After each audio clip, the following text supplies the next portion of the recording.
The latest thing in this country, other than some new fillers, are the absorbable sutures, the polydioxanone threads.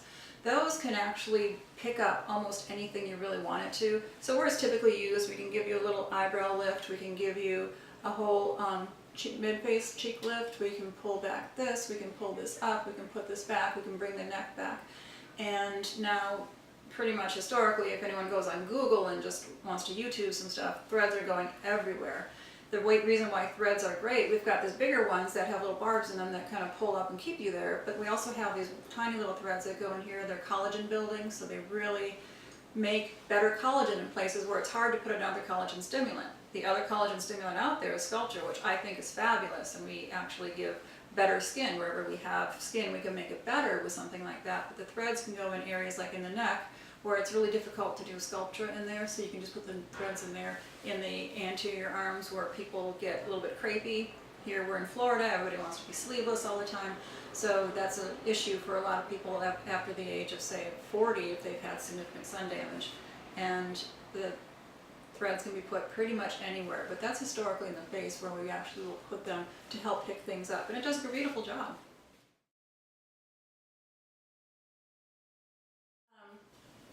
There's a lot of procedures today that can be done to help either stave off a facelift completely or just put it in the future at some point.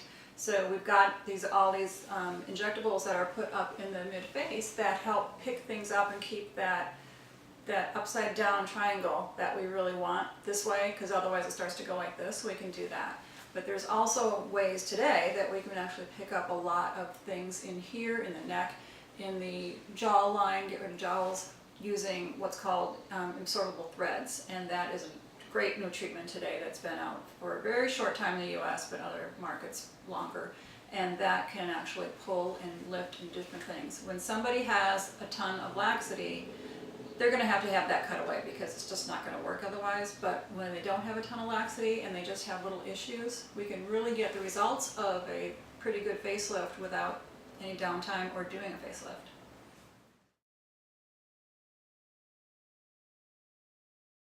If somebody, again, has too much laxity, or if there's too much bulk down here in the lower face, you're really not going to you can't pull too much to actually pull back.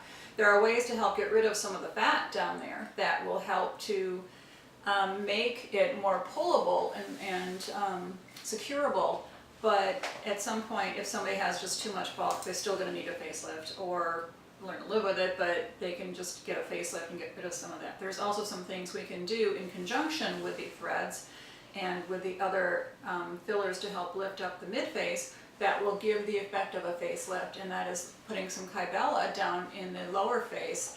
That will melt some of that fat and actually tighten the skin a little bit at the same time, so that we then have a better canvas in which to use the threads to pull somebody back. So you can achieve a lot by doing that too.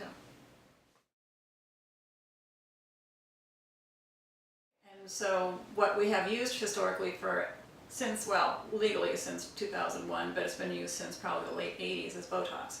That's been used to help keep lines and wrinkles down, and it's been used to not only help perk things up, but to keep things smooth. So when we're talking about even for the mid to lower face, Botox can be used in some of those areas with very specialized care. You can help erase some of the neck lines, you can help pick up the jowls a little bit. Granted, it's not going to be forever, it's going to be for about 3 months, but it's going to do a good job because you've got this muscle that inserts up into the mid-face, and when we decrease that down pull, because that is a down pull, it allows the other muscles to pull up. So you're getting a little bit mini a facelift by just using Botox. People in their early 30s might start using something like that to get them to where they feel like they're not aging so much, even though, you know, when we look at somebody when we're 50, we look at a 30-year-old, we think, what are you worried about? But when you're 30, you used to be 20, so now you're thinking, oh my goodness, these things are happening and I don't like that. So there's a lot of ways to help make that smoother and without such a major transition, but just keep things the way you want them.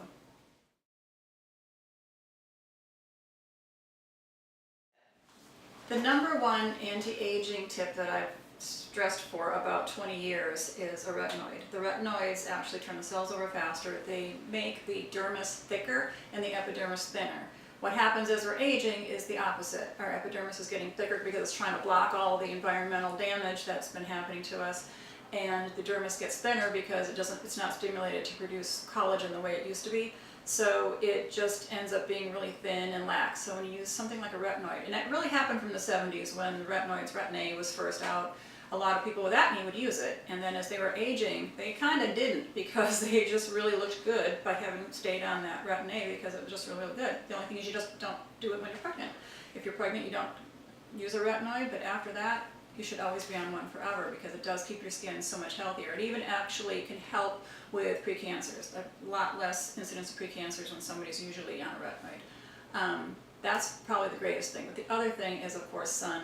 And smoking is really bad for your skin too, because it does decrease your circulation a lot. But staying out of the sun, not sunbathing, and even today I hear people that are in their 50s, oh, we didn't know any better. Yes, we did. We just didn't care because we were young and nothing's ever going to happen to us, but now we're not. And it is the deleterious thing to the skin is the UV lights. So when you're using a retinoid, you really have to make sure you're using good sun protection. You can still go outside, you just have to have something on.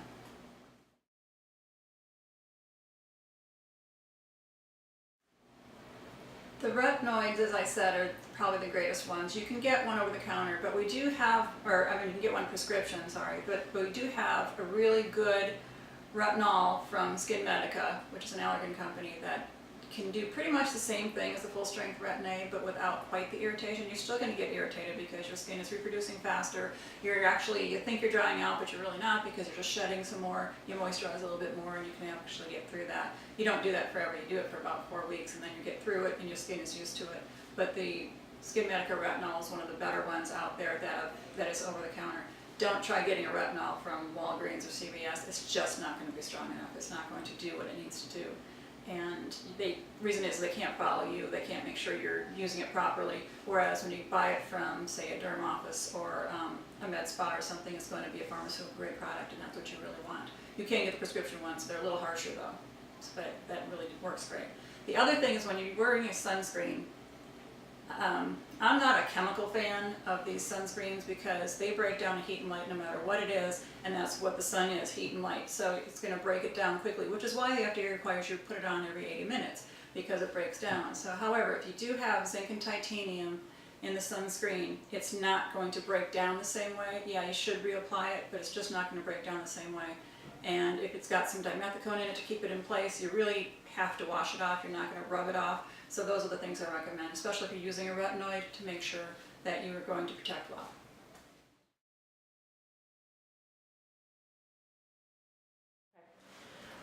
Today, everybody is striving to either stop aging, which we know is not a good thing because that's kind of the ending of your life, or to reverse and kind of anti-age. There are things we know that will actually help your skin, things we know that will be deleterious to your skin, and things that are just out there because people can sell them and people are going to take them because they think it's going to help, and it really can't. There's a lot of collagen supplements that really your body's going to break them down into the digestive system. There's no way they can actually go to your skin. We do have collagen stimulants like Sculptra. It's one of the greatest ways to make whatever skin you have better, no matter where it is. We can do the chest, we can do the stomach, we can do the arms, we can do the legs, we can do anything with Sculptra. That's just going to make the skin better. That actually is a mechanical process of little tiny particles of lactic acid that are going into the skin and stimulating more collagen growth. That works. Taking a lot of supplements really doesn't. However, we do know that strong exercise does help promote sweating. I'm not saying people are full of toxins, because that's a little bit of a misnomer today too. People think we have to detox. Well, people have been living for ages, and we really don't have the toxins that people think we do, but sweating actually is a very healthy process, and so exercise is very good. It actually does help your skin reproduce. Staying out of the sun helps it to not reproduce really well. So that's another thing that you really want to be careful of, but sunscreen is very important. You still have to be out. Sun is extremely beneficial for your mind. It really does help. We know that, so it's very healthy to cover up but be out. And there's a lot of wear today, a lot of dry fits and things that we can wear that are going to be protective against the sun, and we can wear those and still be okay.